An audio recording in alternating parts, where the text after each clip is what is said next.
Et je vais essayer justement de ne pas prendre trop un réflexe de professeur dans cette enceinte, parce que je suis habitué à enseigner depuis presque tout le temps d'ailleurs. Je vais essayer de ne pas faire que le prof et de faire quand même un petit peu le conférencier, ne serait-ce que pour ne pas oublier l'un des objets de ma venue, qui est les livres. Mais il n'y a pas que cela, bien entendu. Mon ouvrage, en fait, pourquoi j'en parle? Parce que Mireille a eu la gentillesse de composer un titre pour cette conférence qui reprend plus ou moins les deux grandes parties de mon ouvrage. Stratégie de l'intimidation. Comment intimide-t-on? Après, on va voir qui, quoi, comment. Comment intimide-t-on?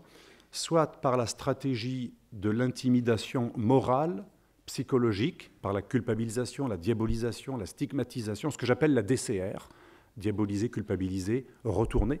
On peut rajouter même le R de rumeur, donc DC2R. Soit aussi la stratégie de l'intimidation physique qui compte. Je vais vous dire pourquoi, vous allez comprendre tout de suite. Pourquoi on était sur RMC il n'y a pas très longtemps pour une émission sur les chrétiens persécutés dans le monde, et on me demande, c'était Éric Brunet, pourquoi on parle si peu de la christianophobie. C'est horrible la réponse que j'ai eue, mais malheureusement je pense qu'elle est vraie. Comme disait Lao Tse, les paroles vraies ne sont pas toujours agréables, et les paroles agréables ne sont pas forcément vraies. La réalité, c'est que tout simplement, les chrétiens ne font pas peur. Alors, on pourra me répondre, ils ont fait peur un certain temps. Certes, c'est vrai, et on a eu raison de condamner les excès passés. Mais aujourd'hui, si on ne parle pas beaucoup de la christianophobie, et si on parle tout le temps de l'islamophobie, la raison principale, ce sont des pressions exercées par les coupeurs de langue qui vous font taire, et des menaces physiques qui quand même font réfléchir. Mettez-vous à la place d'un représentant des forces de l'ordre, d'un dirigeant. Et c'est pour ça que je ne blâme pas les hommes politiques, parce que ce n'est pas facile de faire de la politique. Vous recevez une association chrétienne qui dit, s'il vous plaît, M. Hollande, M. Macron, parlez un peu plus des chrétiens persécutés dans le monde. C'est les plus persécutés de toutes les religions. Staline ou Hitler auraient répondu, combien de divisions représentez-vous, messieurs les curés? Vous ne faites plus peur à personne. Qu'allez-vous casser? Allez-vous bloquer des rues? Récemment, on a voulu acquitter Madame Asia Bibi au Pakistan. Le pays a été bloqué pendant, enfin pas bloqué comme les Gilets jaunes, bloqué par la terreur de gens assoiffés de sang qui hurlaient qu'il fallait la tuer. Ils ont déjà tué le gouverneur du Pendjab qui la défendait, musulman. Ils ont tué Bhatti, qui était le ministre des minorités qui la défendait. Son avocat a dû fuir. Ça, c'est de la terreur physique. On condamne quelqu'un à mort, on finit par l'acquitter, et le pays est bloqué par des millions de personnes assoiffées de sang qui hurlent « il aurait fallu la tuer quand même ». Et on a déjà tué tous ceux qui la défendaient. Et il n'y a pas une seule Asia Bibi. Il y a des centaines d'Asia Bibi au Pakistan dont on ne parle jamais. Il se trouve qu'on a parlé d'elle. Moi, je pense aussi à tous ceux qui ne s'appellent pas Asia Bibi. Donc ça, c'est la terreur psychologique couplée d'une terreur physique. Et malheureusement, la fameuse phrase, alors vous allez dire, c'est pas très universitaire, c'est râle et pâquerette, mais malheureusement, les types qui n'ont pas fait d'études et qui sont des voyous, malheureusement, ont parfois un bon sens. Quand Al Capone disait une proposition, c'est bien, mais accompagné d'un revolver, c'est beaucoup plus convaincant. Certes, ce n'est pas nos valeurs, bien sûr. Je ne suis pas là pour faire l'apologie de la violence. Au contraire, il faut éviter la violence. Avec le vivre ensemble, je rassurerai ceux qui ont peur de l'islamophobie, on n'est pas là pour diviser les gens. Au contraire, moi, mon rêve en France, ce serait d'intégrer les musulmans, de faire en sorte qu'ils soient coupés des influences néfastes qui veulent les exciter contre le reste de la population qu'ils voient comme des mécréants. Donc voilà, je voulais dire tout ça au début. Pourquoi? Nous sommes en face d'un totalitarisme que je refuse d'appeler intégrisme, car il y a des intégrismes pacifiques, les Amish, beaucoup de protestants, beaucoup de religieux, juifs, musulmans, chrétiens, peuvent être très, très, très intègres dans une pratique rigoureuse. Certains soufis sont très pratiquants, tout en pouvant être, pas tous, mais extrêmement tolérants. Je fais allusion au chef de l'islam d'Albanie, qui tolère même les conversions au christianisme. Ça peut exister. On peut être très ritualiste, très intègre dans une religiosité, avec du rituel, sans forcément être totalitaire. Les islamistes, quand on les met au même niveau qu'un chrétien qui est pour la messe en latin, ou un juif Lubavitch, ou un fondamentaliste protestant, on mélange des gens qui sont dans une rigueur de spiritualité et de rituel, certes communautaire ou individuel, mais sans aucune violence, et on les met au même niveau que des gens. Un monsieur d'origine iranienne me disait tout à l'heure, quand il m'a accompagné dans cette conférence, parce qu'il est lui-même d'origine iranienne, Amin, il me disait, en Iran, une femme en rouge à lèvres, attrapé par la police, on lui coupe les lèvres avec des cutters. C'est sympathique quand même. On ne peut pas mettre au même niveau quelqu'un qui coupe les lèvres d'une femme qui a osé mettre du rouge à lèvres, au même niveau qu'un curé un peu traditionnaliste qui aime le rituel de la messe Saint-Pie V. Ce n'est pas la même chose. Je ne connais pas d'intégristes catholiques, protestants ou juifs qui vont couper les lèvres des femmes en mini-jupe, même lorsque ce sont les intégristes. Et donc c'est important de rester, ça je reviens un petit peu dans l'académisme, intégrisme, islamisme, totalitarisme, ce sont des catégories différentes. L'intégrisme, c'est un religieux qui est prêt à tout pour observer ses commandements. Il vit dans un rituel, il en est même prisonnier. Un témoin de Jéhovah préfère mourir que de renoncer à certains rituels, style transfusion du sang. C'est son rituel, son intégrité dans l'observance est plus importante même qu'un but final qui serait d'être sur Terre pour convertir des gens. Le totalitaire, c'est très différent. Il se rapproche plus du nazisme et du communisme.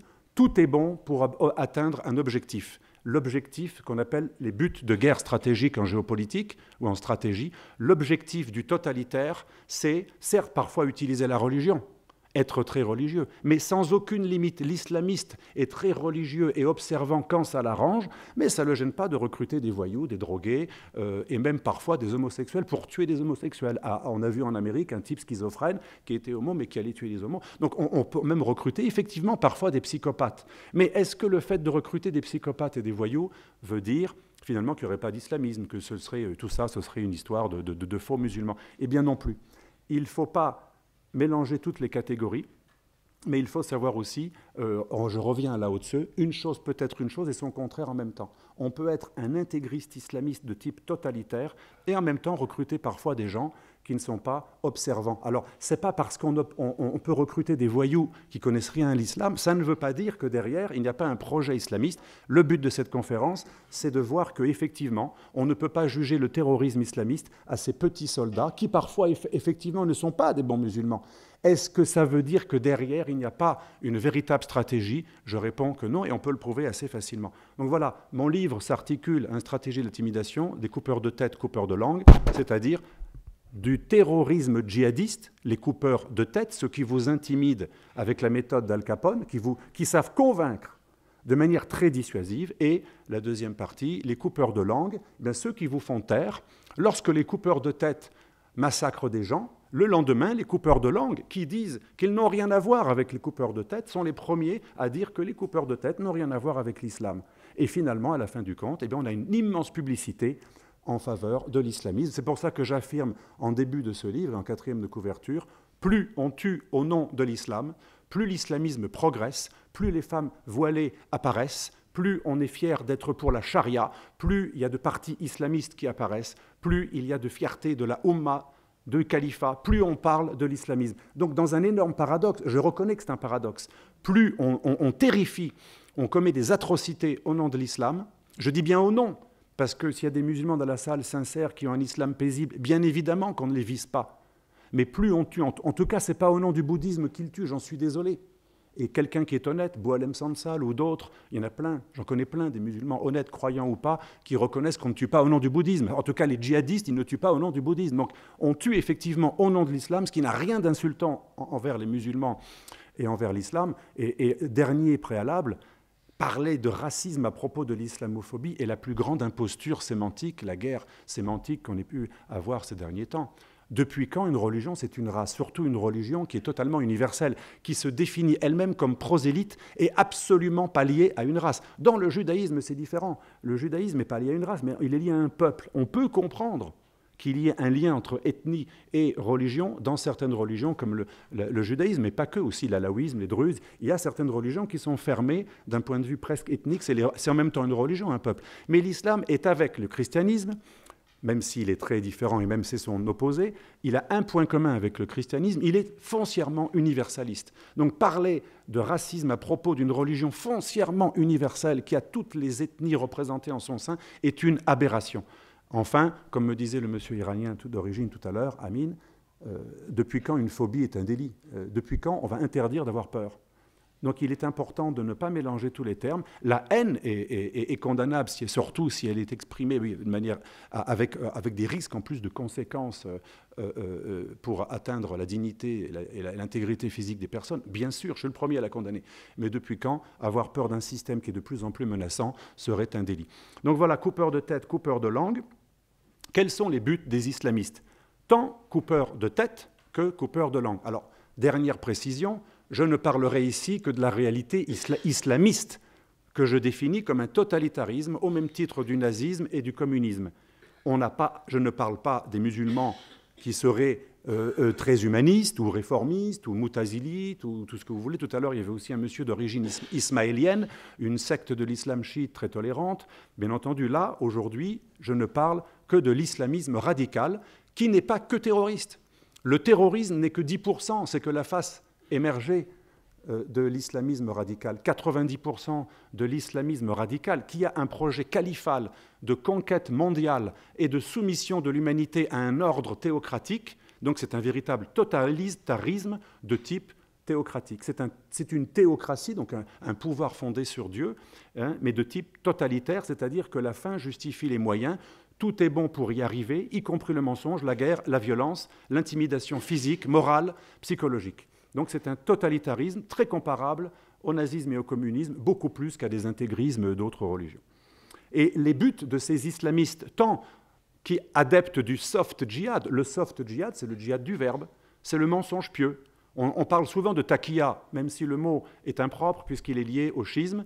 Hein, chez les sunnites, il y a plutôt une tradition de dissimulation au sens de guerre, de prosélytisme guerrier par le mensonge.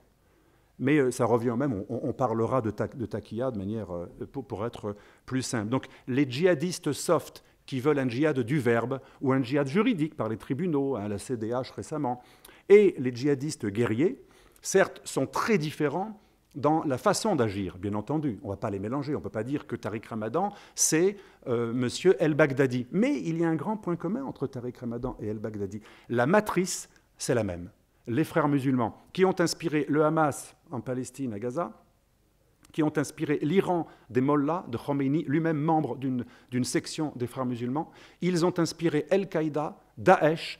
La quasi-totalité des mouvements islamistes qui ont un projet totalitaire sont influencés de près ou de loin par les frères musulmans. Donc cette association est formidable. Chez vous, le fils du créateur des frères, le beau-fils du créateur des frères musulmans, Saïd Ramadan, est venu prêcher la belle parole avec un djihad soft, pendant que le bras droit de son père créait le nazisme islamiste avec les nazis en Égypte et en Palestine. Le grand mufti de Jérusalem, lui, il faisait le djihad hard. L'un était un islamo-nazi qui a lancé le djihadisme, l'autre un djihadiste du verbe qui a lancé cet islamisme qui finalement subvertit nos valeurs et on se prétend démocrate et on instrumentalise la culpabilité de l'occidental qui est quand même culpabilisé jusqu'à la moelle depuis des dizaines d'années d'enseignement de la haine de soi. Et donc ces deux stratégies, j'ai longtemps cru qu'elles étaient opposées. Et je me suis rendu compte depuis mes 3 derniers livres qu'en fait, elles se complètent énormément. Je ne dis pas qu'il y a un complot, qu'ils sont d'accord entre eux. Il y a des véritables nuances à l'intérieur de la mouvance islamiste. Ce serait pas académique de dire le contraire. Mais on peut avoir des stratégies ou plutôt des tactiques différentes, mais quand même avoir des buts communs. Et les buts communs, c'est premièrement réislamiser les musulmans. Et c'est pour ça qu'il faut le dire, le totalitarisme islamiste persécute essentiellement les musulmans. Les morts du totalitarisme islamiste djihadiste, ou même légal, parfois ce sont les États qui tuent, qui coupent les lèvres, qui emprisonnent. En Arabie Saoudite, on crucifie même, je ne sais pas si vous le saviez, la crucifixion est pratiquée en Arabie Saoudite, pas uniquement la pendaison ou l'égorgement rituel en place publique. Donc voilà, il y a un but qui est de réislamiser les pays qui auraient été acculturés, trahis, désislamisés par des mécréants. Atatürk, qui était membre d'une secte proche des Alévis, les Bektashi, une secte albanaise extrêmement tolérante, qui a une vision très très laïque de l'islam. Et en plus, il était influencé par le Grand Orient de France, la Révolution française. Enfin, il n'avait plus rien de musulman. Il est mort d'une cirrhose du foie. Il était célibataire. contre le mariage, contre la charia. Il a interdit tout signe religieux musulman. Enfin, Atatürk, c'est la bête noire des islamistes. D'ailleurs, tous les mouvements islamistes du monde, pakistanais, turcs, arabes, vous le décrivent comme un juif masqué qui aurait été lancé par le lobby sioniste mondial pour, de l'intérieur, désislamiser l'Empire ottoman, qui est devenu la Turquie grâce à lui. Et cet homme horrible aurait aboli le califat, premier traumatisme des musulmans islamistes, pardon. Et c'est pour ça que Hassan el-Banna, le créateur des Frères musulmans, en 1928, 4 ans après l'abolition du sultanat et du califat par Atatürk, eh bien, a dit il faut rétablir le califat. Mais comme les forces ne sont pas en notre faveur, l'ennemi occupe Istanbul, l'ennemi colonise la plupart des pays musulmans, on ne pourra pas le rétablir immédiatement, on va faire du gramscisme de l'islam ou du trotskisme de l'islam. Enfin, il n'a pas employé ces mots, parce qu'il n'y avait encore pas Gramsci, mais l'idée c'était, là où on pourra, on utilisera le sabre, que l'on voit sur les drapeaux des Frères musulmans, et là où on pourra, on utilisera la démocratie, on utilisera le soft djihad. Donc voilà, cette organisation a un bras dans le terrorisme, un bras dans la démocratie. Et même mieux, chez nous, un bras dans l'antiracisme. La plupart des mouvances des Frères musulmans en Europe sont alliées à la gauche antiraciste et ont même infiltré des organisations antiracistes. Donc c'est extraordinaire. Une organisation créée par des totalitaires islamistes qui veulent rétablir le califat, qui sont alliés aux nazis, aujourd'hui, ils sont pratiquement systématiquement, dans chaque pays européen et occidental, alliés à des organisations de type antiraciste. Extraordinaire. D'un point de vue stratégique, nous, en géopolitique, on dit « bravo ». C'est extrêmement efficace. Finalement, on peut presque être en admiration devant la technicité, l'efficacité de ces organisations, mais par contre avoir un profond mépris pour les élites qui nous gouvernent, qui ont mangé de ce pain et qui ont accepté cet accord de dupes. Mais Batior a bien expliqué qu'ils ne sont pas si naïfs que ça, et s'ils ont accepté, c'est parce qu'il y a eu des compromissions, et là, effectivement, ce serait l'objet d'un autre débat que tu pourrais animer mieux que moi. Alors, deuxième objectif, une fois qu'on aura réislamisé les musulmans par la stratégie de l'intimidation double, hein, coupeur de langue, coupeur de tête, en intimidant physiquement et légalement ou par le verbe en discréditant les forces laïques, donc en détruisant les forces laïcisantes, séculatrices, modernistes, réformistes, parce qu'il n'y a pas que des laïcs ou des athées hein, parmi les musulmans modérés. On peut être un musulman modéré parce qu'on est réformiste, parce qu'on n'applique pas à fond la charia, mais tout cela, il faut les discréditer. Et ce que j'appelle les 5 ou 6 pôles de l'islamisme radical s'y sont employés, et aujourd'hui, il y a quelques îlots de résistance face à ce totalitarisme qui progresse. Donc voilà, premier but, réislamiser les musulmans en discréditant ou en intimidant physiquement les laïcs ou les récalcitrants au projet du califat. Deuxièmement, réunir les musulmans lorsqu'ils seront tous gérés par la charia. Naturellement, comme un fruit mûr, les États vont tomber, puisque quand on est régi par la charia, on finit par avoir une conscience pan-islamique. D'où le fait qu'à l'ONU, la seule organisation intergouvernementale qui représente 57 pays et qui exerce un lobbyisme islamique au niveau universel en exerçant des pressions sur tous les États, sur les ambassades et sur la plus grande organisation internationale du monde, l'ONU, c'est une organisation islamique. Il n'y a pas l'équivalent dans aucune autre civilisation ou religion. Donc ça, c'est très intéressant. L'OCI, l'Organisation de la coopération islamique, ou la conférence islamique, c'est vraiment déjà une manifestation d'un califat en gestation. Et troisièmement, l'idée aussi, et bien entendu, une fois qu'on aura rétabli le califat, n'oubliez pas que dans la tradition islamique, et dans la sunna, le califat, qui veut dire un successeur de Mahomet, c'est le pouvoir successoral après la mort de Mahomet, un pouvoir politique et religieux, il faudra islamiser toute la planète puisque c'est l'objectif du calife. Le calife avait un rôle politique et religieux, mais un rôle aussi de conquête. Et on le voit d'ailleurs dans la vie de Mahomet, dans le fameux texte La Sira, hein, c'est très très très présent. L'idée de conquête par la ruse ou par la guerre, mais l'idée d'étendre le règne de l'islam un jour à toute la planète. C'est pour ça que les premiers cavaliers de l'islam, fidèles de Mahomet et successeurs, ont agressé l'Empire perse et l'Empire byzantin, que vous voyez d'ailleurs dans cette carte. Ici, hein, l'Empire islamique vient d'Arabie, il détruit l'Empire perse, il prend une partie de l'Empire byzantin, notamment les possessions maghrébines et proche-orientales, et plus tard, après la gloire des grands califats arabes, Omeyyades et bien sûr successeurs abbassides, il y aura l'Empire turc qui va être aboli finalement très récemment, il y a à peine un siècle. D'ailleurs, Erdogan ne cesse de répéter qu'en 2024, il faudra rétablir le califat. Il ne cesse de pleurer le califat, et chaque année, pendant que nos dirigeants battent leur coulpe pour avoir colonisé des pays d'Afrique, eh bien Erdogan, chaque année, il est filmé au premier rang d'un cinéma où l'on projette un film terrible où le sang coule du début à la fin, la conquête de Constantinople par les Turcs. C'est-à-dire qu'on est vraiment dans on appelle ça en géopolitique une relation asymétrique. Je m'excuse d'avoir été impérialiste, pourquoi pas, ça part d'un bon sentiment. Hein, on ne peut pas dire que... j'ai pas envie de dire vive l'Algérie française, même si mes parents en ont été à un moment expulsés. Bon, voilà, c'est comme ça, c'est le destin, on accepte les choses. Je comprends tout à fait que les Algériens soient indépendants et je n'irai pas dire vive l'Algérie française. Mais on a en face de nous des Marocains, des Algériens, des Maghrébins qui pleurent l'Andalousie, des Turcs qui pleurent la perte des Balkans, et des islamistes dans le monde entier, mais pas que des islamistes, aussi des États islamiques, même le Maroc. Hein. Le Maroc entretient plusieurs organisations irrédentistes qui prônent le retour de l'Espagne au califat islamique. J'ai étudié un moment les organisations irrédentistes, pan-islamistes en Espagne. Elles sont soutenues par des États tout à fait officiels qui ont un projet de conquête irrédentiste, qui n'est pas que celui de Daesh ou d'Al-Qaïda, qui est celui de nombreux pays musulmans qui enseignent la nostalgie du califat. Donc le califat est très important. C'est un mythe qui est tellement valorisé dans les écoles, dans les chansons, dans les livres, dans les séries télévisées. Récemment, pourquoi la Turquie a acquis un soft power extrêmement important dans tous les pays arabo-musulmans? Par l'exportation notamment de séries qui vantent l'époque du califat. Elles sont extrêmement célèbres. Aujourd'hui, avant, c'était les Égyptiens qui avaient le haut du pavé, qui répandaient leurs séries et leur Hollywood égyptien dans les années 40, 50, 60. Aujourd'hui, c'est les Turcs.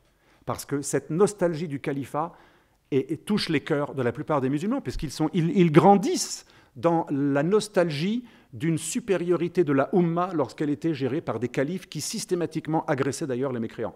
Hein, le califat, arabe ou turc, jusqu'à la colonisation européenne de l'Algérie, n'a cessé d'agresser, et ce n'est pas une accusation, hein, moi j'ai des amis musulmans, y compris très croyants, y compris d'ailleurs fiers de leur impérialisme, qui disent oui c'est vrai, on était très fiers de ça. Kadhafi disait souvent dans des discours, il faut qu'un jour la Libye redevienne le centre de la piraterie lorsque les Européens avaient peur de circuler en Méditerranée. C'était également un grand discours du chef du FIS, Abbassi Madani, dans les années 90. Il disait « Il faut qu'un jour, l'Algérie redevienne l'un des centres de la piraterie qui fera trembler les mécréants. » Parce qu'on l'apprend, ça, dans des pays islamiques. Et on n'en a absolument pas honte. Je ne connais aucun pays arabe islamique qui enseigne à l'école le regret, la honte d'avoir harcelé l'Europe du Sud et les Balkans systématiquement pendant des siècles, avec des razzias atroces. Même Toulon, Fréjus ont été des territoires colonisés, et pas uniquement l'Andalousie et la Sicile. Donc pourquoi je parlais de El Andalus, qui n'a rien à voir avec l'Andalousie.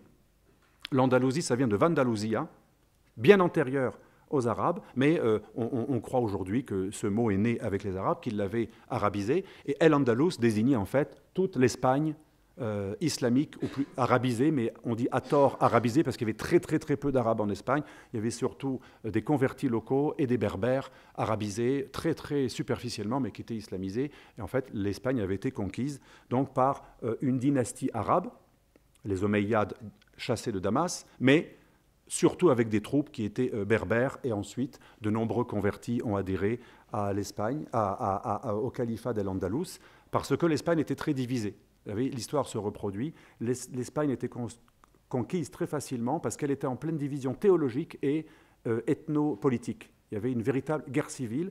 Donc les conquérants sont entrés comme dans du beurre. Pareil pour l'Égypte, où les Égyptiens chrétiens de rites orientaux étaient en guerre spirituelle et politique contre Byzance, qui leur imposait une politique grecque et hellénique, mais en même temps qui leur imposait une vision orthodoxe, enfin catholico-orthodoxe à l'époque, du christianisme, que les hérésies locales refusaient, et elles ont accueilli à bras ouverts les conquérants islamiques. Elles l'ont regretté très peu de temps plus tard. Mais ça, c'est un autre débat. Donc voilà, il y a 6 pôles du totalitarisme islamique. Je répète, ce n'est pas un intégrisme.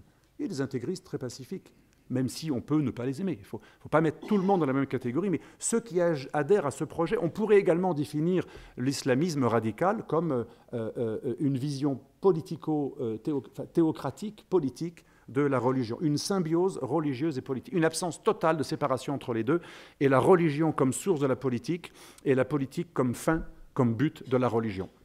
Ce qui est tout à fait contraire, non seulement au christianisme, qui sépare ce qui est à Dieu et à César, mais aussi le judaïsme avec le dina di malchuta dina, en gros la loi du pays et celle du pays, donc il y a comme une séparation entre le religieux et les lois temporelles. C'est quelque chose d'assez unique. Il y a quelques autres religions qui peuvent avoir des points communs, mais cette politisation du religieux si poussée, ou cette religiosisation du politique, est assez unique dans cette religion. Et ce n'est pas une critique que de le dire. En Europe, c'est déjà de l'islamophobie de le dire.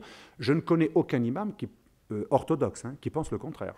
Si, des imams hétérodoxes peuvent penser le contraire, des penseurs libres, des réformistes, des moutazilites, des chiites, parce que les chiites au départ n'étaient pas théocratiques, ils ont été contaminés par les frères musulmans. Mais dans l'islam sunnite orthodoxe, qui a deux piliers, l'Arabie saoudite avec les lieux saints, le salafisme, et El-Azhar en Égypte avec cette grande université du sunnisme, qui a été infiltrée par les frères musulmans depuis très longtemps, l'orthodoxie islamique associe din wa dunya, et les islamistes rajoutent daoula, donc le religieux, le politique et l'État. Donc il y a 6 pôles. L'Arabie saoudite, source du salafisme. Alors quand on a dit à chaque attentat, le salafisme, c'est une insulte envers les musulmans, ça salit l'islam, ça n'a rien à voir avec l'islam. Que ça ait contaminé l'islam, je l'entends. Que ça n'a rien à voir avec l'islam, alors quand on possède et qu'on manipule les populations où il y a les 2 lieux saints haramain, les 2 lieux saints sacrés, parce que ce n'est pas Jérusalem. Jérusalem, c'est une invention, ça n'a jamais été le 3e lieu saint de l'islam. C'est une invention. D'ailleurs, Ben Salman l'a dit aux Palestiniens, choisissez notre capitale. Ça a beaucoup choqué, mais c'est orthodoxe. Dans l'orthodoxie islamiste, El-Quds est importante, mais il n'y a que 2 lieux saints. Haramain, en arabe, ça sous-entend une paire. Aïn, paire. Donc ce n'est pas 3, c'est 2. 2 lieux sacrés, Haramain. C'est la Mecque et Médine. Donc, si la Mecque et Médine n'ont rien à voir avec l'islam, moi, ça m'amuse beaucoup de l'entendre, ou plutôt c'est triste, parce que intellectuellement, c'est non seulement pauvre, mais c'est orwellien, c'est ubuesque. Ça a à voir avec l'islam. Et ça n'insulte pas les musulmans que de le dire, puisque les musulmans, il ne faut quand même pas l'oublier, c'est les premiers à en souffrir. Et moi, j'accuse ceux qui traitent tout le monde d'islamophobes, de mépriser profondément les musulmans. Ils ne veulent pas les sortir du salafisme, ils ne veulent pas les sortir des frères musulmans, ils ne veulent pas les sortir des griffes de ces totalitaires. S'ils étaient vraiment antiracistes, progressistes et en cohérence avec leurs idées de gauche ou progressistes ou laïcistes, ce seraient les premiers à défendre Salman Rushdie, qu'ils ont laissé tomber lâchement, ce seraient les premiers à défendre Taslima Najrin, à défendre Boualem Sansal, à défendre d'autres, parce que les musulmans sont les premières victimes. Deuxième pôle, les frères musulmans, qui ont longtemps été aidés par le premier. Aujourd'hui, c'est une guerre totale entre les frères musulmans aidés par le Qatar et la Turquie et les Saouds qui sponsorisent toujours le wahhabisme. Mais longtemps, d'ailleurs Saïd Ramadan, lorsqu'il est venu à Genève avec le centre islamique envoyé par son beau-père, il était aidé par la Ligue islamique mondiale, qui est la structure d'exportation du salafisme au service de l'Arabie saoudite. Donc ce sont des pôles parfois concurrents. Quand les frères musulmans, c'est comme les scorpions, c'est plus fort qu'eux, il faut qu'ils piquent. Quand les frères musulmans ont dit aux Saouds, à la population saoudienne, il faut renverser la monarchie, forcément, ça n'a pas trop plu aux Saoudiens. Mais ça ne veut pas dire qu'ils n'ont pas, au départ, énormément collaboré. D'ailleurs, les frères musulmans, quand on les présente dans les médias comme l'antithèse des salafistes, il y a d'un côté les frères, c'est des islamistes réformistes, modérés, et de l'autre côté les salafistes. Mais un frère musulman, vous savez, quand il fait ses sermons, il dit « nous sommes la salafia ». La salafia, c'est le salafisme. C'est un salafisme, certes, islahiste, moderniste ou plutôt réformiste, mais c'est un salafisme quand même. C'est une aberration de dire que les frères musulmans, c'est l'antithèse du salafisme. Ce sont 2 salafistes concurrents. Un qui est très conservateur, allié à l'Occident, et l'autre, le salafisme réformiste des frères musulmans, qui est révolutionnaire. D'où le lien avec l'Iran historique. Les frères musulmans ont une très bonne acquaintance avec l'Iran, d'où le cofinancement du Hamas par le Qatar et l'Iran, et les salafistes saoudiens ont un côté plus pro-occidentaux, plus conservateur, monarchiste. La différence est une différence de pouvoir, mais l'idéologie est très très proche. D'ailleurs, Al-Qaïda est une hybridation de frères musulmans qui ont contaminé des salafistes. Vous rajoutez dans la sauce quelques ingrédients, les services secrets pakistanais, et il faut l'avouer, une aide coupable, un appui coupable de la CIA, vous avez l'origine de la naissance d'Al-Qaïda. C'est pour ça que je dis l'Occident, quand même, a du mal à combattre une menace, puisqu'il est allié avec les États qui ont créé cette idéologie, et elle a même parfois, l'Occident, a même, face à cette haine ou cette volonté d'endiguer la Russie, soviétique ou post-soviétique, elle a parfois même participé à l'éclosion de cette menace. Troisième pôle, le pôle turc, qui longtemps était l'ennemi de l'islamisme radical. Lorsque Atatürk ou les militaires kémalistes voulaient empêcher les islamistes d'arriver au pouvoir, 4 fois, ils les en ont empêchés.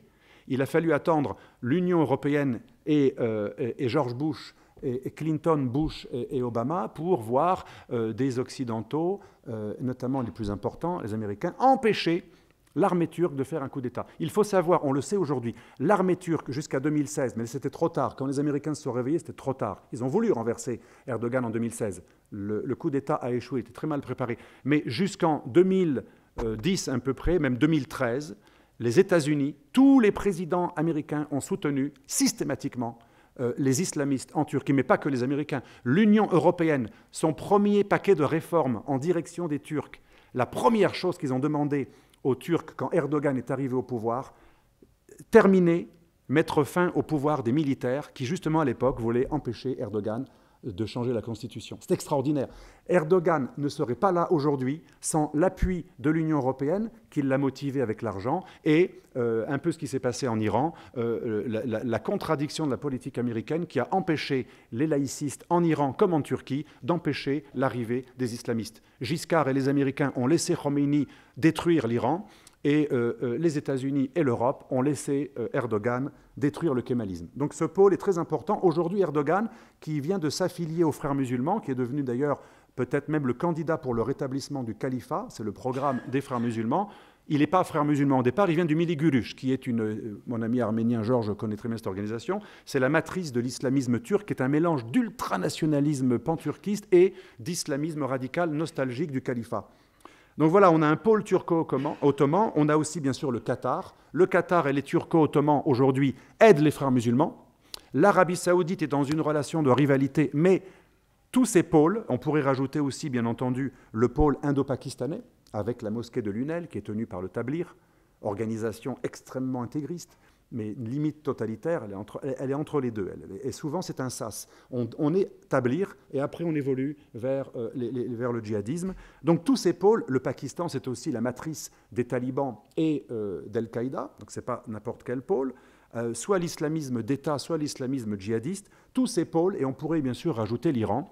Je ne développerai pas l'Iran tout à l'heure pour une raison très simple. En Europe, l'Iran n'a pas d'action prosélyte radicale de type massive, conversion politique de subversion des musulmans sunnites pour une raison très simple. Ils aimeraient, mais ce n'est pas possible. Ils n'ont pas d'espace. Récemment, un imam chiite a été tué à Bruxelles. La guerre chiite-sunnite sévit même sur notre sol. Aujourd'hui, la grande totalité des subversifs qui veulent établir le projet néo-califal irrédentiste d'islamisation de l'Europe sont à 99% sunnites en Europe. Mais les chiites islamistes de la révolution islamique iranienne sont actifs, étonnamment plutôt en direction de l'extrême droite, qu'ils ont très souvent financé. Les mouvements révisionnistes, Alain Soral, Dieudonné, sont très proches de l'Iran. Donc l'Iran a une stratégie assez paradoxale qui n'est pas la même. Donc on verra surtout aujourd'hui les pôles sunnites, mais ça ne veut pas dire que je sous-estime le pôle iranien, qui est très dangereux, qui est l'ennemi principal de mes amis chrétiens du Liban, ou de l'État d'Israël, ou de pays comme les Émirats ou l'Arabie saoudite.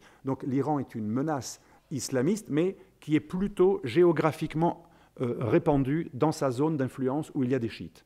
En Europe, ce sont les sunnites qui ont la plus grande action prosélyte et conquérante. Alors, l'Arabie saoudite, tout le monde connaît, je ne vais pas m'y attarder, elle a les lieux saints, l'argent, les ONG d'Allah, l'influence, les réseaux diplomatiques. Elle a une organisation qui n'est pas que elle, il y a 57 pays dans l'OCI, mais c'est elle qui, avec le Pakistan et la Turquie, sont les leaders les plus importants. Toutes les résolutions onusiennes qui combattent l'islamophobie ou la diffamation des religions, nouveau concept un peu engluant, elles ont été suggérées, ces résolutions, par le Pakistan, la Turquie et l'Arabie saoudite. Ils sont extrêmement actifs. J'ai eu l'honneur d'être observateur à l'ONU avec le mari défunt, paix à son âme, de Gisèle de Batior. Eh bien, j'ai assisté moi-même à l'ONU, accrédité par une association qui était présidée par un Anglais, je me rappelle Roy, je crois.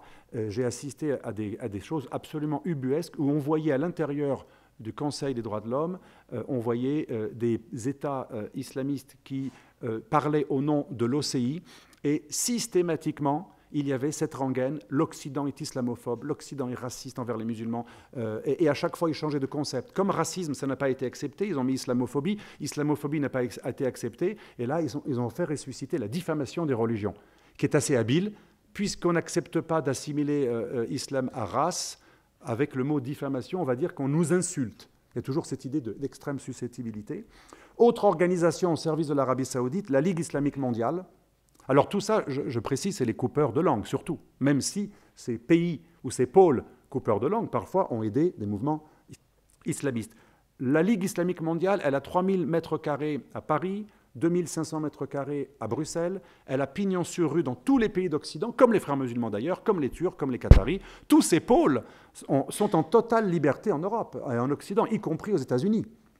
Mes amis, parfois très pro-américains, qui me disent « Ouais, l'Europe est pourrie, l'Amérique c'est fantastique », il ne faut pas idéaliser non plus. Bush était un lobbyiste pro-frères musulmans, et encore plus Obama. Obama avait 6 conseillers frères musulmans. Les deux ont fait des déclarations des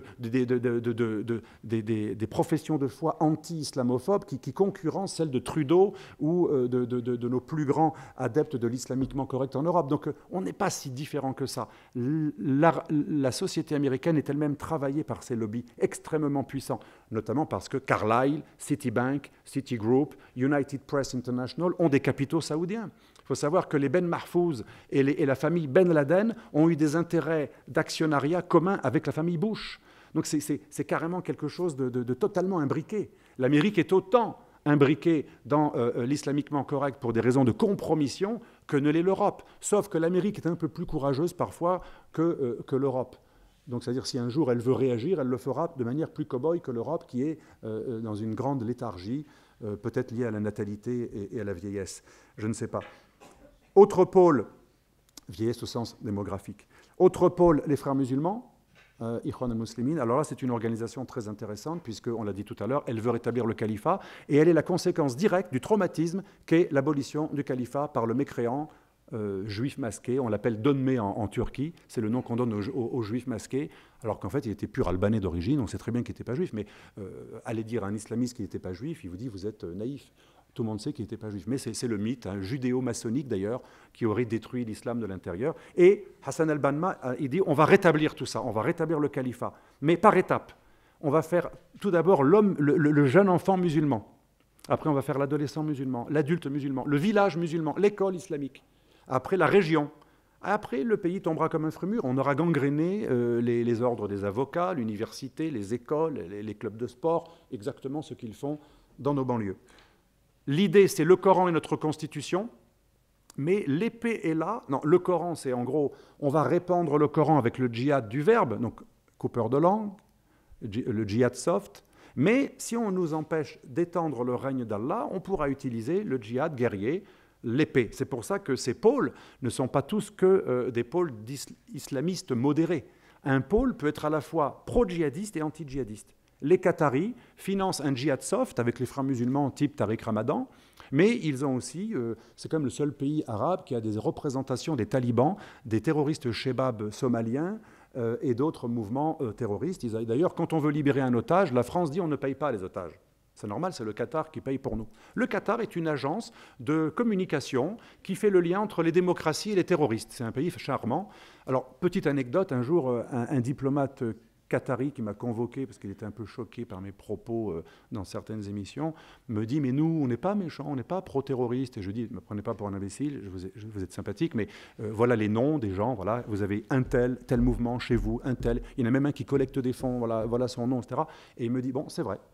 Mais nous, c'est une tradition bédouine d'hospitalité. Quand nous avons des terroristes chez nous, on n'adhère pas à ce projet, on est très moderniste, on est pour... Mais il m'a dit, et à un moment il me dit, c'est comme vous, par exemple, si vous deveniez un jour criminel, alors que je vous ai accueilli chez moi, ma tradition bédouine m'obligerait à ne pas vous dénoncer à la police, parce que c'est la tradition bédouine. Donc voilà, on a des pays qui nous prennent pour des imbéciles en nous disant, quand ils accueillent des terroristes, c'est par tradition bédouine d'hospitalité, c'est presque de la charité chrétienne et du pardon.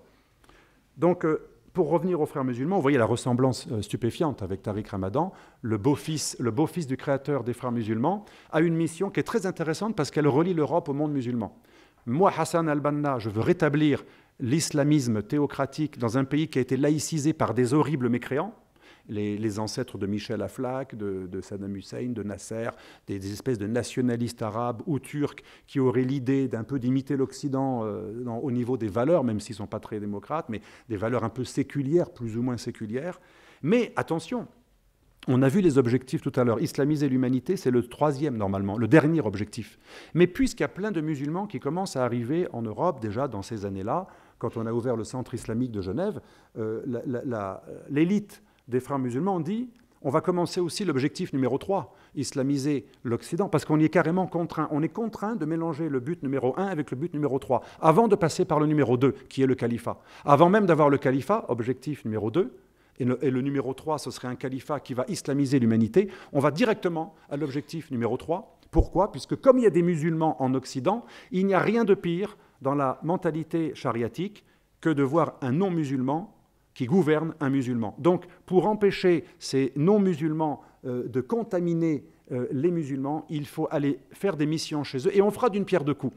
On va les désassimiler par une stratégie de paranoïsation, d'où le thème de l'islamophobie, qui est tout à fait intelligent d'un point de vue psychologique et stratégique, en les rendant parano, en faisant croire que tout le monde est contre le musulman. Un jour, une de mes élèves me disait, si on n'a pas de travail, c'est parce que les juifs nous empêchent d'avoir du boulot. Ah oui, une brave fille qui n'était pas du tout islamiste, mais et un autre étudiant que je questionne, il me dit, malheureusement, lui c'était un Marocain, elle était tunisienne, il me dit, malheureusement, c'est vrai, on apprend ça, c'est un truc assez courant, les juifs, ou les mécréants, ou les complotistes, ou les francs-maçons, ou les ennemis de l'islam. En gros, on est entouré de croisés, de francs-maçons ou de juifs qui, de toute façon, complotent en permanence contre les musulmans. Maintenant, la nouvelle idée des frères musulmans, c'est qu'il y a un racisme d'État. C'est même pas l'extrême droite uniquement, ou les islamophobes. L'État, même républicain, est foncièrement ennemi de l'islam.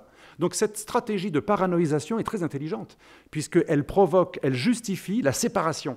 Or, la séparation, c'est l'objectif pour ne pas que le musulman soit contaminé par le non-musulman. Donc la stratégie des frères musulmans est très intelligente. Il ne faut pas sous-estimer ces organisations. Même si parfois, dans leurs cellules terroristes, ils recrutent des abrutis, des voyous, des psychopathes. Oui, c'est vrai. Ce n'est pas parce qu'ils recrutent des psychopathes que ce sont que des organisations et une mouvance psychopathe. On est trop manichéen en Europe. S'il y a des psychopathes, donc ce n'est qu'une réalité psychiatrique. Non, il y a des véritables types rationnels qui ont une théorie. Et bien évidemment, imaginez que vous soyez un idéologue terroriste. Est-ce que vous allez recruter un petit bourgeois qui ne tuerait pas une mouche? Ou est-ce que vous allez recruter, comme faisaient Mussolini, Hitler, Staline, toutes les paumés de la société, marginaux, habitués à la violence, habitués à vivre dans des conditions terribles, habitués à voir du sang couler? Ils sont plus efficaces, tout simplement. Donc il faut qu'on sorte aussi de notre manichéisme, c'est soit ça, soit ça. Non, c'est les deux en même temps. Macron a raison sur ce point, en même temps. Alors, les frères musulmans butent, on l'a vu. Aujourd'hui, le patron des frères musulmans se trouve peut-être en Égypte ou au Qatar ou en Turquie, on ne sait pas trop, parce qu'il y a une organisation réelle et une organisation officielle. On a du mal à savoir qui dirige cette organisation. Aujourd'hui, on la qualifie plutôt de tamkin. C'est un système d'organisation non pyramidale, horizontale, en étoile de mer, cloisonnée. Aujourd'hui, les cellules des frères musulmans peuvent être éliminées dans un pays. Elles ne sont pas touchées au centre, elles ne sont pas touchées ailleurs. C'est une stratégie très intelligente, cloisonnée, horizontale, non pyramidale, extrêmement difficile à repérer, mais le but reste tout de même la charia et ensuite le califat. Alors, pour vous montrer le caractère extrêmement subversif de cette organisation, qui est à la fois coupeur de tête, regardez à gauche, l'origine des frères musulmans, c'est une alliance avec les nazis, en Égypte et ailleurs, et en Bosnie, le Grand Mufti Jérusalem.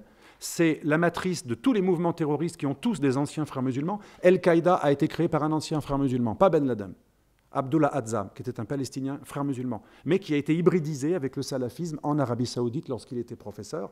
Ben Laden est un produit des deux, salafisme et frères musulmans. Les frères musulmans ont une influence sur tous les mouvements terroristes sunnites, et même sur l'Iran des mollahs, et avec une généalogie nazifiante.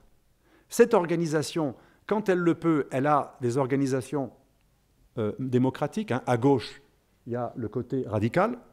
Au milieu, c'est les noms de plusieurs partis politiques qu'on a vu éclore pendant les printemps arabes ou avant, où les frères musulmans, là, ont une stratégie démocratique. Nous, on est gentils, on est démocratique. Quand on est violent, c'est uniquement quand on est persécuté. Mais nous, les vrais frères musulmans, notre idéal, c'est la démocratie, comme Erdogan.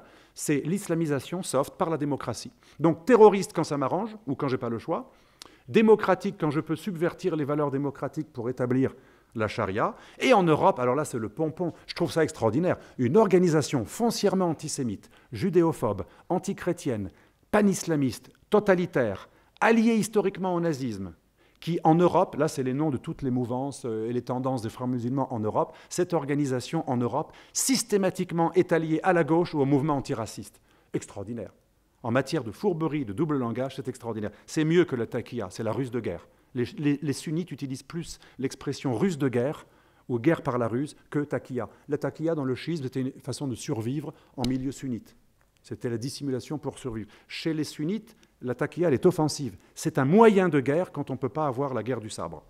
Donc une organisation qui a une main dans le terrorisme, une main dans la démocratie et un bras dans l'antiracisme en Europe, chez les Européens naïfs qui sont prêts à gober n'importe quoi. Pourtant, quand on lit les ouvrages des frères musulmans, si vous voulez savoir sur quelle partie du corps on bat sa femme, vous lisez l'ouvrage « Le licite et l'illicite » du plus grand intellectuel jurisconsulte des frères musulmans, qui est le patron des frères musulmans en Europe depuis des décennies, qui a été employé du maire de Londres, qui a été payé par une mairie d'un pays européen, qui dirige le Conseil pour la prédication et la fatwa. Il a ouvert l'université de Château-Chinon, qu'il a coprésidé, il est toujours l'inspirateur, c'est le maître d'ailleurs de Tariq Ramadan, c'est l'homme qui est le plus important, le plus influent des intellectuels juristes frères musulmans au monde. Il est mondialement célèbre. Son livre est un ultra best-seller, pas un best-seller. Et il vous explique comment on bat sa femme lorsqu'elle est récalcitrante. Il vous dit aussi les 3 raisons pour lesquelles on peut tuer un être humain, notamment l'apostasie, se moquer de l'islam ou l'adultère. Un homme charmant. Un autre frère musulman qui est aussi aimé par pas mal de salafistes, El Jaziri, je me rappelle, Le Monde avait présenté cet homme comme un salafiste modéré, parce qu'il était proche des frères musulmans. Alors lui, il vous dit que le djihad est tellement important qu'il faut même renoncer au budget vêtements et réduire le budget nourriture en vue d'acheter le maximum d'armes. Ça, ce sont des gens qui ont pignon sur rue chez nous. C'est pour vous montrer ce que sont les frères musulmans. Ils étaient terroristes à l'origine. Hassan al-Banna parlait du martyr comme but. Le martyr est un idéal. Le martyr, et il parlait du djihad, pas le djihad des cœurs contre ses propres péchés, le vrai djihad, guerrier. On a aussi le pôle pakistanais, bien sûr, qui a pris les talibans qui venaient d'Inde, on les a mis en orbite en Afghanistan, au sein de l'ethnie Pashtun, et aujourd'hui les talibans, c'est un véritable cauchemar. Après 15 ans de présence en Afghanistan, on n'a toujours pas réussi à les enlever, ils ont 45% du pays. Imaginez quand les Américains ne seront plus là. Ils ont 45% à la barre des Américains. Imaginez, le pays redeviendra taliban parce qu'ils sont extrêmes. Et ça, c'est le Pakistan qui les aide. L'ISI, les services secrets militaires pakistanais. On a aussi un mouvement plus soft qui est très bien vu en Europe. Ils ont des aumôniers dans les prisons. C'est le Tabligh. Ils tiennent par exemple la mosquée de Lunel où il y a eu le maximum de candidats en Syrie. Une organisation qui ne prêche jamais le djihad. Jamais elle prêche la guerre. Mais l'obsession du Tabligh, c'est de dire que l'infidèle est impur, il ne faut pas le fréquenter. Même sa sueur, alors ils ont des manuels, la sueur de l'infidèle, sa respiration, il ne faut pas le toucher, on ne serre pas la main des femmes, et même quelqu'un qui a mangé du porc ou qui pourrait en manger, il ne faut pas se frotter, ni même avoir le moindre contact. Mais c'est sûr que, certes, si vous n'incitez pas à la guerre, mais que du matin au soir, vous apprenez à vos fidèles que l'infidèle est tellement impur que sa moindre présence est quelque chose d'horrible, elle va vous rendre impur. À un moment, si on apprend qu'un être humain est foncièrement impur, il va me contaminer, la logique, c'est de l'éliminer. C'est pour ça que beaucoup d'anciens membres du Tabligh, formés en France, plus tard, on les retrouve dans les mouvements djihadistes. C'est assez logique, même si le Tabligh n'incite absolument pas à la guerre de manière explicite. Voilà, et le Pakistan, pays charmant, pour ceux qui sont candidats à la persécution des chrétiens au Pakistan ou candidat à la prise d'otages ou à l'assassinat en Afghanistan, qui est un protectorat du Pakistan. C'est un des pays les plus dangereux du monde. Le Pakistan, il a la bombe atomique. Il organise plein de mouvements terroristes au Cachemire pour nuire aux Indiens. C'est un pays parmi les plus dangereux du monde que les Occidentaux condamnent beaucoup moins que l'Iran. Là, il y a aussi quelque chose d'étonnant, mais c'est logique, c'est les résultats, ce que j'appelle les dommages collatéraux de la guerre froide. On a tellement utilisé ces pays, les Saoudiens, les Pakistanais contre les Russes soviétiques, que même quand les Russes ne sont plus soviétiques, on continue à voir quand même les ennemis des ex-soviets comme des gens qui ne sont pas vraiment des ennemis. Donc en gros, on veut lutter contre le totalitarisme islamiste avec comme alliés la Turquie d'Erdogan qui veut rétablir le califat, le Qatar et la Turquie qui financent les frères musulmans qui ont pignon sur rue chez nous, la Ligue islamique mondiale, l'OCI, l'Arabie saoudite. Donc en conclusion de cette partie, si nous voulions favoriser le totalitarisme islamiste en Europe, il ne faut rien changer à ce que nous sommes en train de faire depuis des dizaines d'années. Bon, Erdogan, lui, il a compris aussi quelque chose qu'ont très bien compris les Iraniens. La mollarchie en Iran depuis Khomeini a compris que pour séduire les Arabes, il faut taper sur les Juifs à travers l'antisionisme et la palestinolatrie. Donc Erdogan, comme les Iraniens, qui ne sont pas arabes, turcs et perses, utilisent, mais alors qu'ils se contrefichent totalement du sort des Palestiniens, ils utilisent la cause palestinienne, d'où l'accueil du chef du Hamas à Istanbul, d'où l'obsession d'Erdogan à défendre systématiquement les Palestiniens victimes d'un génocide, et notamment les Palestiniens les plus radicaux, le Hamas. Il y a une logique dans tout cela. Maintenant, passons aux coupeurs de tête. Les coupeurs de tête, que ce soit le chef d'Al-Qaïda, Zawahiri, en blanc, ou le chef de Daesh, El-Baghdadi, en noir, ce ne sont pas des voyous débiles ou psychopathes. L'un est docteur en religion, El-Baghdadi, même s'il a été aussi très, très actif dans le djihad et emprisonné. L'autre est un chirurgien. Vous voyez, les cerveaux ou les chefs de ces mouvements ont des doctorats ou des diplômes de chirurgie. Ce n'est pas tout à fait des illettrés abrutis. Ils n'ont pas spécialement été en hôpital psychiatrique. Ils ont une véritable doctrine. Et on ne peut pas leur reprocher dans leur point de vue. Ils ont un idéal. C'est difficile à admettre pour nous, mais ces gens ont un idéal. C'est ce que dit le plus grand stratège américain, on reviendra sur lui tout à l'heure, Edouard Luttwak. Leur projet est un projet qui fait rêver non pas uniquement leurs troupes, je le répète, ce projet, ce mythe du califat, ça c'est la carte de Daesh qui veut rétablir ce califat. Ce n'est pas un projet qui est uniquement celui de psychopathes, djihadistes, salafistes, takfiristes. Les Russes les appellent takfiristes, parce que leur idée, c'est toujours d'excommunier ceux qui ne sont pas dans leur islam à eux. C'est pour ça que je dis souvent, les musulmans sont les premières victimes de l'islamisme, puisque ces islamistes pensent que tous les musulmans qui n'adhèrent pas à leur vision de l'islam sont des mécréants que l'on peut tuer de manière licite. Leur but, c'est de rétablir le califat. Ils ont d'ailleurs découpé les régions, le Khorasan, Europa pour l'Europe, etc., les Balkans, l'Espagne, El-Andalus. Ce projet n'est pas un projet de psychopathes minoritaires. C'est ce qui fait rêver les masses arabo-musulmanes du monde entier, à l'exception peut-être du Kazakhstan, de l'Albanie, mais les masses arabo-musulmanes, je dirais turco-arabo-pakistanaises, l'arc, le continuum des pays islamiques, on enseigne la beauté, la merveille du califat, la nostalgie du califat. C'est comme si nous, à l'école, on enseignait en permanence la nostalgie des croisades, de la colonisation.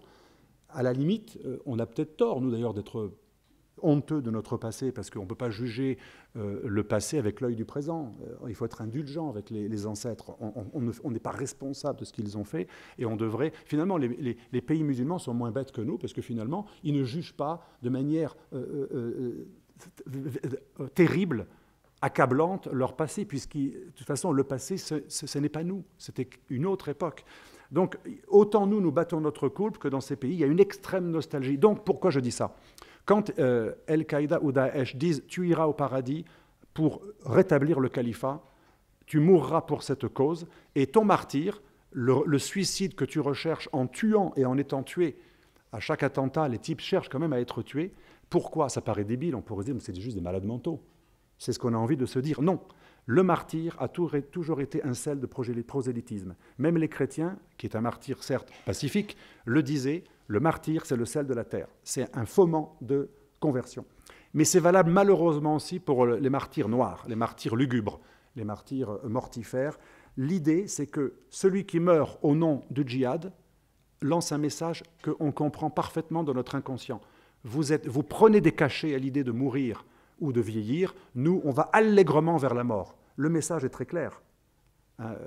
Peut-être que pour établir ce but que veulent que les frères musulmans, les Turcs, les Saoudiens font par l'argent le prosélytisme des coupeurs de langue, la lutte contre l'islamophobie, peut-être que nous, on peut être complémentaires. Parce que lorsque l'on meurt pour la cause d'Allah et qu'on attire les caméras à chaque attentat, on va quand même faire parler de l'islam, on va parler de nos revendications, on va montrer nos héros, nos mamans qui pleurent. D'ailleurs, la maman de Mohamed Merah, on l'a vu pendant 15 jours pleurer à la télévision. On a donné plus la parole à la maman de 2 terroristes qui n'arrêtaient pas de défendre ses 2 fils que la famille des victimes, ce qui est extraordinaire. Récemment, d'ailleurs, c'est un monsieur qui a perdu sa fille au Bataclan, qui a toute la gauche contre lui, on le traite de raciste. Parce qu'il a exprimé, c'est sûr que quand vous perdez votre enfant, c'est sûr qu'on n'a pas le droit à avoir un peu d'emportement verbal. Non, ce serait scandaleux. J'aurais voulu voir ce qu'auraient pensé ceux qui le jugent, si n'importe qui d'ailleurs, par exemple des fachos, avaient tué leur enfant. Est-ce qu'ils n'auraient pas le droit de s'en prendre de manière même un peu caricaturale à tous les fachos? Ça, on l'aurait parfaitement compris. Mais là, non. Là, c'est le tabou de l'islamiquement correct. Donc, cet objectif qu'on a déjà vu tout à l'heure, c'est exactement le même objectif que ceux des terroristes. C'est-à-dire les islamistes soft, adeptes du soft djihad, qui ont pignon sur rue, qui sont même parfois financés par nos États. En Autriche, il a fallu attendre 2015 pour qu'on arrête le financement des imams radicaux. Mais au moins, ils l'ont fait. Donc, mais dans le reste de l'Europe, en Belgique, on finance les salafistes avec l'argent de l'État. Les imams salafistes formés exclusivement par l'Arabie saoudite depuis 1978 sont payés par l'État belge. C'est-à-dire, en Belgique, c'est le mécréant qui paye pour sa salafisation. C'est extraordinaire. Là aussi, je dis, je ne peux pas en vouloir à des gens qui ont comme projet de conquérir l'Europe. On ne peut en vouloir qu'à ceux qui les financent pour arriver à ce but. Et c'est pour ça qu'il n'y a aucune animosité finalement à avoir envers des gens qui font leur projet. Ils annoncent la couleur, comme tous les totalitaires. Hitler, Staline annonçaient la couleur. Les islamistes annoncent la couleur. Kardawi, qui pourtant représente l'islam des frères musulmans, soft, c'est le patron de la formation des imams à Château-Chinon en France. Il a dit « Rome sera conquise ». C'est un hadith de Mahomet qui le dit.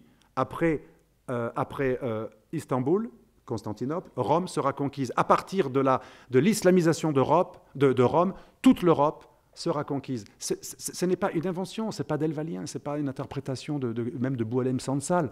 C'est écrit noir sur blanc dans les fatwas de cet homme qui a la plus haute charge, la plus haute dignité. C'est peut-être le plus célèbre, le plus influent des frères musulmans au niveau mondial. Et il dirige des organisations qui ont pignon sur rue en Europe. Et il annonce la couleur. Donc ça, c'est intéressant. Je reviens à la psychologie du terrorisme. Walter Laqueur, qui malheureusement n'est pas aussi connu que Noam Chomsky en Europe. Nous, on adore Noam Chomsky en Europe. Tout le monde connaît sa fabrique de consentement. Mais personne ne connaît les ouvrages de Walter Laqueur, qui est beaucoup plus intéressant. Mais c'est normal, il n'est pas islamiquement correct, ni politiquement correct. C'est l'homme qui a le plus travaillé, d'un point de vue académique, universitaire, sur la violence politique. Et il dit, le terrorisme islamiste, ou le terrorisme tout court, il ne faut pas le réduire à un psychopathe ou un mec haineux qui va tuer quelqu'un qu'il n'aime pas. La grande stupidité analytique de l'Occident, c'est de dire « le terroriste a de la haine, il vient me tuer parce qu'il ne m'aime pas ». C'est beaucoup plus compliqué que ça. On a souvent vu des personnages interviewés qui disent « ce terroriste, j'aurais jamais cru qu'il puisse faire ça, il était gentil, timide, il portait le pain de la grand-mère quand il rentrait le soir, etc. » On a plein de témoignages qui vous disent qu'avant de se faire sauter, ce jeune homme était plutôt gentil. Alors, on a des voyous comme Mohamed Merah, mais on a aussi pas mal de... Le 11 septembre, par exemple, les 14 Saoudiens membres du commando du 11 septembre étaient des bons voisins, des gens bien éduqués, qui avaient fait des études, avec des bourses d'ailleurs de la Ligue islamique mondiale pour 4 d'entre eux, mais ça... L'Arabie saoudite a menacé de retirer ses bons du Trésor si on allait trop loin dans les enquêtes sur le 11 septembre. Donc ça, c'est un autre encore. Edward Luttwak aussi, le plus grand des analystes stratèges américains. Très, très grand stratège, extrêmement célèbre, qui a écrit beaucoup d'ouvrages. Les djihadistes tuent pour convertir. Ça paraît étonnant, mais j'en suis persuadé aujourd'hui. Analysez ce qui s'est passé depuis le 11 septembre. Avant le 11 septembre, les frères musulmans n'étaient pas très bien vus, le voile c'était choquant. Après le 11 septembre, ce n'est pas le voile et les frères musulmans qui sont choquants. C'est le fait de massacrer des gens par milliers en se faisant sauter avec des avions sur les immeubles. Chaque attentat terroriste banalise l'islamiste d'avant. Chaque horreur, chaque supplément d'horreur d'un attentat terroriste déclasse, banalise, rend ça presque acceptable ce qui s'est passé avant.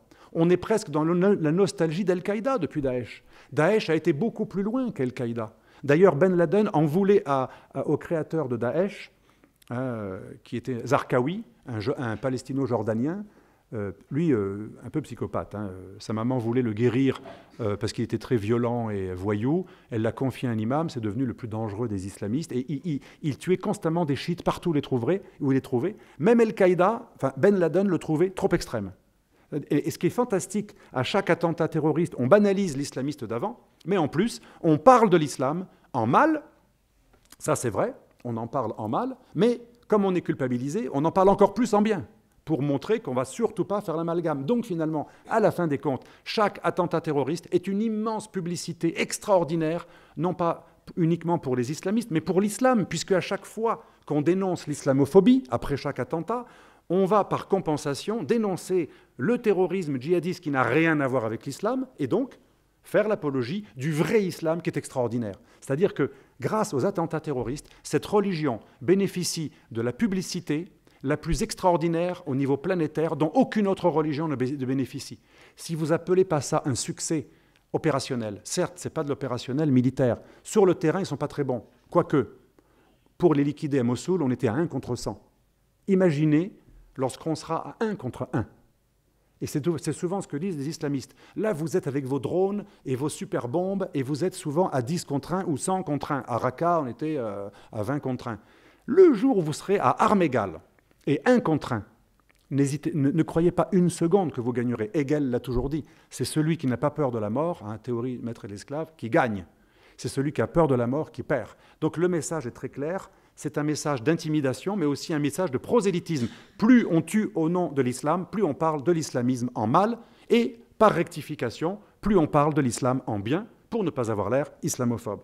Donc, c'est le génie de l'islamisme que de faire de la publicité. Ils ne sont pas très bons d'un point de vue stratégique, ils ont perdu des territoires. D'ailleurs, on le voit dans pas mal de revendications de Daesh, l'idée c'est de répandre l'effroi, sidérer, intimider, pour faire plier et pour convertir. Car l'être humain va toujours vers ce qui lui paraît fort et terrifiant, et en allant vers celui qui le terrifie, il se sent inconsciemment protégé. On parle aussi parfois de terrorisme d'adhésion. Et faites le calcul, depuis le 11 septembre, on n'a jamais vu autant de mouvements islamistes, toujours plus nombreux, toujours plus fiers d'arborer leur charia, leur foulard islamique et leur programme de conquête. De moins en moins complexés. S'ils étaient exactement comme nous, avec une mentalité culpabilisée, démocratique, individualiste, sympathique, tolérant, ce serait le contraire. Chaque attentat islamiste diminuerait le nombre d'islamistes et même, à tort ou à raison, de musulmans. Non, c'est le contraire qui se passe. Parce que chaque opération de lutte contre l'islamophobie, pour ne pas faire l'amalgame, donne aux musulmans l'idée qu'il n'y a eu aucune responsabilité de leur côté. L'islam et les musulmans sont sans tâche. C'est le message de chaque attentat. Car l'attentat n'a rien à voir avec cette religion, et le salafisme n'ayant rien à voir avec cette religion, il n'y a aucun travail d'autocritique à faire. Le message de chaque attentat, c'est que, puisque ça n'a rien à voir avec l'islam, aucune autocritique. Les musulmans sont totalement irresponsables. C'est le vrai racisme. Nous, on fait de l'autocritique parce qu'on est intelligent, mais eux, aucune autocritique de leur côté. Ils doivent être totalement irresponsabilisés. Et à mon avis, c'est le vrai racisme envers les musulmans. Alors, si vous voulez comprendre le terrorisme de troisième génération, il y a M. El-Souri qui parle du djihad global, parce que finalement, 3000 morts, ça fait du bruit, mais quand on tue quelqu'un avec un stylo, un couteau, un hachoir, ou on le jette par la fenêtre, ou on l'écrase avec une camionnette ou une voiture, on a presque autant de médiatisation que si on fait 200 morts au Bataclan. Le djihad low cost a une rentabilité extraordinaire.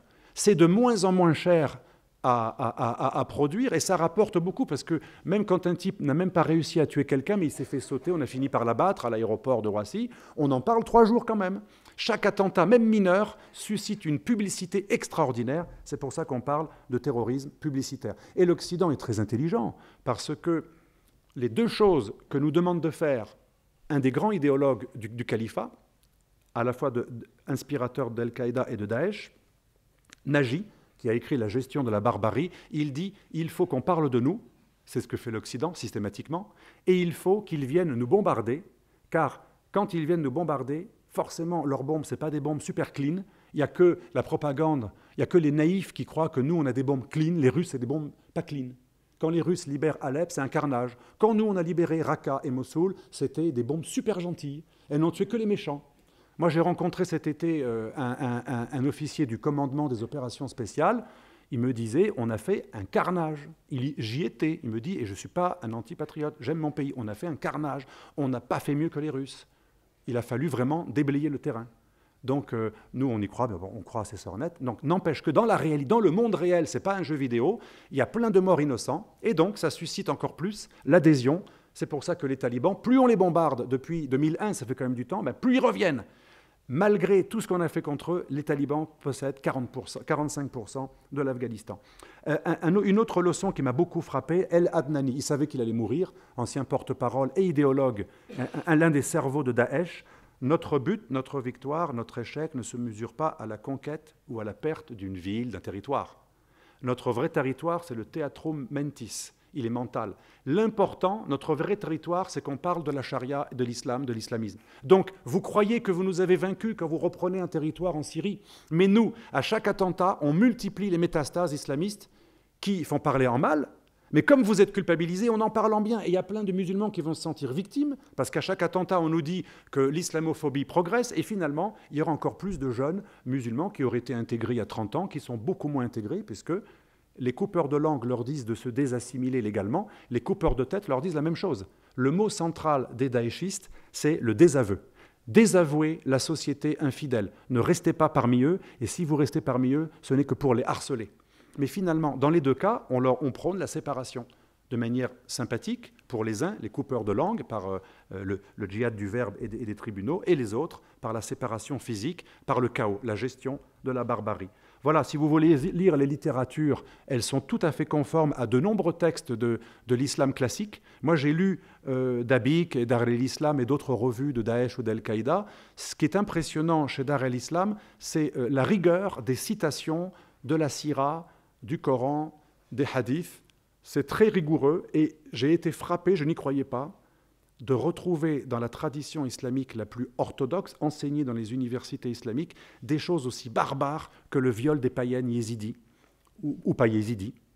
J'ai retrouvé dans des pans du droit islamique des phrases tout à fait orthodoxes qui disent qu'une païenne qui est capturée pendant le djihad légalement déclaré par une autorité islamique, elle peut être violée, y compris si elle est mariée.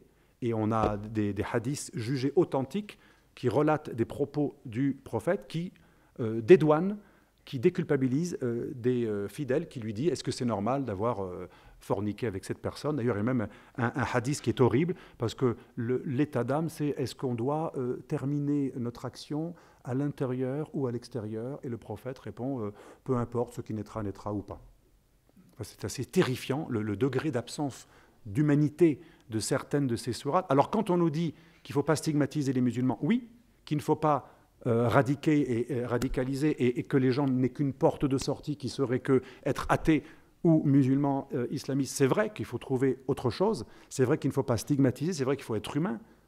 Les musulmans en France, c'est nos compatriotes, on ne va pas leur proposer uniquement l'athéisme, et il faut trouver des solutions. N'empêche que, même si c'est vrai cela, et qu'il faut trouver un aménagement pour vivre ensemble, est-ce qu'on doit faire obstruction de la réalité? Est-ce que pour le vivre ensemble, on doit taire la réalité? Eh bien moi je pense que non. Tant qu'on n'ira pas aux sources de la doctrine islamiste, qui est même islamique, puisqu'on enseigne dans les universités islamiques sunnites orthodoxes, j'appelle orthodoxe l'islam légal, par opposition à l'islam hétérodoxe. Mais malheureusement, celui qui compte, c'est l'islam orthodoxe, puisqu'il a pignon sur rue, il punit, il condamne. Eh bien, l'islam orthodoxe permet des barbaries comme la crucifixion, comme le viol d'une païenne confisquée pendant le djihad, et permet plein d'autres barbaries, et notamment valorise énormément l'idée du djihad offensif, et pas uniquement le djihad défensif. Le djihad pour la conquête et l'extension du règne de l'islam. Alors, la culpabilisation, on la voit même dans un attentat terroriste de type... Ça, c'est Zarqawi qui avait commencé cette mode des vidéos. Avant d'être tué, ce monsieur qui a la couleur orange de Guantanamo, renversement, la DCR s'est diabolisée, culpabilisée et renversée. Avant de l'égorger, le prisonnier occidental insulte l'Occident, critique ses dirigeants et, comme un bon zimmi, s'accuse d'être inférieur moralement et finalement de mériter son sort. C'est très intéressant parce qu'on a observé chez certaines familles de victimes d'attentats de ce style, enfin d'égorgement, après un discours de type syndrome de Stockholm. Finalement, si ce type est si barbare on voit quand même qu'il se plaint d'être humilié. Il parle des guerres en Irak, alors que la guerre en Irak, c'était contre un régime pas du tout islamiste. Hein. Mais celui qui n'a pas forcément de connaissances géopolitiques, il pense que c'est vrai qu'on les a humiliés. On a fait des guerres anti-islamiques en rasant l'Irak ou la Libye, etc., ou le Mali, ou l'Afghanistan. Et donc, on observe une tentation de beaucoup d'Occidentaux de donner raison à leurs bourreaux. Finalement, peut-être que la seule solution pour les calmer, c'est de lutter contre l'islamophobie. J'ai personnellement expérimenté ce syndrome de Stockholm antérograde, comme disait Arnaud de Tézac, qui est suisse d'ailleurs, et un de mes maîtres, Bruno Lussato. Le syndrome de Stockholm antérograde, c'est pire que le syndrome de Stockholm. Parce que le type qui est victime du syndrome de Stockholm a été pris en otage. Il a quand même un processus de traumatisme. Le syndrome de Stockholm antérograde, c'est donner raison au bourreau avant même qu'il vous le capture. Au cas où, puisque je sais que ces gens sont d'une violence inouïe, qu'à armes égales, ils nous auront et qu'ils n'ont pas peur de la mort, un jour ou l'autre, et avec les lois aussi de la démographie, un jour ou l'autre, ils seront majoritaires. Donc, soumettons-nous avant qu'il soit trop tard, d'où la célèbre phrase de tous les islamistes, mais aussi des premiers conquérants de l'islam, « Islam taslam », soumets-toi, tu seras épargné. C'est le mot de tous les grands conquérants depuis le début des temps de l'islam. Soumets-toi, tu seras épargné. Tu auras la paix si tu es soumis. D'ailleurs, salam et islam ont la même racine. C'est la paix, mais la paix si on est soumis à la vérité de l'orthodoxie de la religion. Mais ce n'est pas la paix si on n'est pas soumis. Donc salam, la paix, islam, soumission, c'est la même racine, et ce n'est pas pour rien que c'est la même racine. On n'a la paix que dans l'islamité, ou dans la soumission ou la conformité à l'islam. Donc j'ai fait le tour de Barcelone quelques jours après les attentats de Barcelone, qui étaient particulièrement... il y a eu beaucoup de morts, enfin pas mal de morts, 13 morts. C'était un traumatisme pour les Espagnols, surtout les Catalans, gauchistes, séparatistes, hyper anti-catholiques, parce que la mairie de Barcelone, c'est l'équivalent de Mélenchon, et ses alliés, c'est encore plus extrême gauche, extrêmement anti-catholiques, sont tout le temps en train de taper sur l'Opus Dei, l'Église, etc., le complot des croisés, ils n'arrêtent pas d'insulter le roi, les catalanistes veulent une république laïque, très anti-catholique, donc ils pensaient toujours que, contrairement à Madrid, ils seraient épargnés. Manque de bol, il faisait partie de El Andalus à l'époque de l'invasion arabo-islamique. Et la revendication de l'attentat, c'était rétablir l'Andalousie, que l'Espagne redevienne ce qu'elle était avant qu'elle ait chassé les musulmans. Et moi, ce que j'ai trouvé fantastique, tous les lieux de commémoration organisés par la mairie ne parlaient aucunement des victimes. On n'a aucune photo des petites victimes enfants à las Ramblas. On n'a aucun panneau qui disait « Vive l'Espagne, bravo, résistons par le vivre ensemble espagnol, soyons fiers de ce que nous sommes, puisque eux, ils détestent notre mode de vie. » Non, il n'y avait que des panneaux, et j'ai fait plusieurs lieux, je vous assure, il n'y avait que ce genre de panneaux. Il n'y avait aucune croix chrétienne, aucun symbole de la civilisation européenne, aucune photo des victimes. Il n'y avait que des panneaux du style « Le Pakistan, c'est la paix ». Vous voyez, alors, non, ça, j'ai adoré celle-là. Le Pakistan, c'est la paix, le lendemain d'un attentat commis par une organisation qui est une dissidence d'Al-Qaïda créée par les Pakistanais. C'est extraordinaire. Si on avait dit les Pakistanais gentils qui habitent à Barcelone, c'est la paix, ok, j'aurais compris. Mais le Pakistan, c'est la paix, c'est extraordinaire, c'est orwellien. Forme formidable. Vous tapez ces Espagnols, qui d'ailleurs ont honte de l'être, parce que c'est des Catalans, et le lendemain, ils vous disent qu'il faut surtout lutter contre l'islamophobie, que le Pakistan c'est la paix, que l'islam est intouchable, sans tache, et que les musulmans sont fantastiques. Il n'y a rien à voir. Aucune critique, aucune autocritique. Extraordinaire. Le lendemain de l'attentat, la maire de Barcelone multiplie par 3, ou je ne sais plus par quoi, enfin, elle augmente considérablement les dotations de la mairie allouées à 2 associations qui luttent contre l'islamophobie. C'est extraordinaire, là aussi, moi je suis en extase. C'est le génie de l'islamisme. Après, on nous dit c'est des abrutis, des imbéciles. Ne sous-estimez jamais votre ennemi, surtout s'il est minoritaire, surtout s'il est plus faible que vous. La stratégie du faible au fort, ça existe. Mon maître, le général Gallois, était le créateur de cette expression, qui était l'expression de la force de frappe nucléaire française. La stratégie du faible au fort, ça existe. Le faible n'est pas forcément ridicule ou insignifiant. Il faut se méfier de lui. Alors, mieux, il n'y a pas que les gauchistes. Hein. L'homme que l'on voit comme pratiquement un facho, George Bush, le méchant croisé évangéliste américain, le lendemain du 11 septembre, il prononce une conférence en compagnie de leaders, notamment du CAIR, Council of American Islamic Relations, qui est un lobby pro-frères musulmans qui a plusieurs fois défendu le Hamas. Le lendemain d'un attentat terroriste, on jure qu'on n'est pas islamophobe et on vante la merveille qu'est la communauté musulmane américaine. Bon, d'accord, c'est vrai qu'il ne faut pas en vouloir aux Américains musulmans de ce qui s'est passé la veille, d'accord. Mais de là à dire que c'est une communauté fantastique. Il a eu des propos, en gros, il n'y a rien à voir, aucune autocritique à faire. Il n'y a aucun Américain musulman qui est d'accord avec le 11 septembre ou avec l'islamisme radical, et l'islam est sans tache, merveilleux. Mais il a dit ça à côté de militants qui soutiennent un mouvement terroriste, le Hamas, extraordinaire. Là aussi, j'ai dit, c'est fantastique. J'étais vraiment en extase devant la... Mais Obama, c'est pas mieux. En 2009, Obama, il va vanter les lumières de l'islam en s'adressant aux Égyptiens d'Al-Azhar, une université qui qualifie le christianisme de théophage, une université qui a excommunié tous les grands écrivains et jurisprudence et jurisconsultes musulmans modérés, notamment les Moutazilites qui croient en la raison. Ils ont tous été excommuniés par cette université qui n'a jamais excommunié un terroriste sunnite. Cette université condamne les actes d'ici-bas des terroristes, mais il y a un grand débat en Égypte en ce moment, qu'on n'a même pas en Europe. Les Égyptiens sont plus courageux quand vous regardez la télévision égyptienne. Il y a des Égyptiens qui disent pourquoi El-Azhar ne refuse toujours de proposer l'enfer et l'excommunication aux djihadistes. Parce qu'au niveau de la doctrine, ils n'ont pas dévié de l'orthodoxie. Voilà ce que répond El-Azhar. Eh bien, devant El-Azhar, qui justifie non pas les terroristes, parce qu'elle les condamne dans leurs actes, mais qui justifie l'orthodoxie de la pensée des salafistes, eh bien, on s'excuse de ne pas être islamophobe. Et Obama a insulté et a critiqué l'intolérance de l'Europe catholique et la supériorité morale de l'islam à la même époque. Extraordinaire. Son discours du Caire est un chef-d'œuvre d'islamiquement correct. C'est extraordinaire. Tout ça après des années d'attentats islamistes réguliers. Voilà, j'ai presque terminé. Et en Europe, on voit la maman de Mohamed Merah qui a pignon sur rue, qui s'est exprimé dans tous les journaux pour défendre le frère qui avait formé le terroriste. Le pauvre, il est maltraité, il est innocent, il était juste... Lui, il n'était pas pour l'action, il était pour la haine, mais sans aller jusqu'au meurtre. Ah ben oui, c'est normal, il a confiance, il n'est pas fou. Il a envoyé son frère, qui était un peu plus dingo, se faire exploser. Lui, il a juste formé. Et on a vu cette femme qui pleurait pendant des jours. Ah, mon fils, il était gentil, il était juste un peu... On a quand même...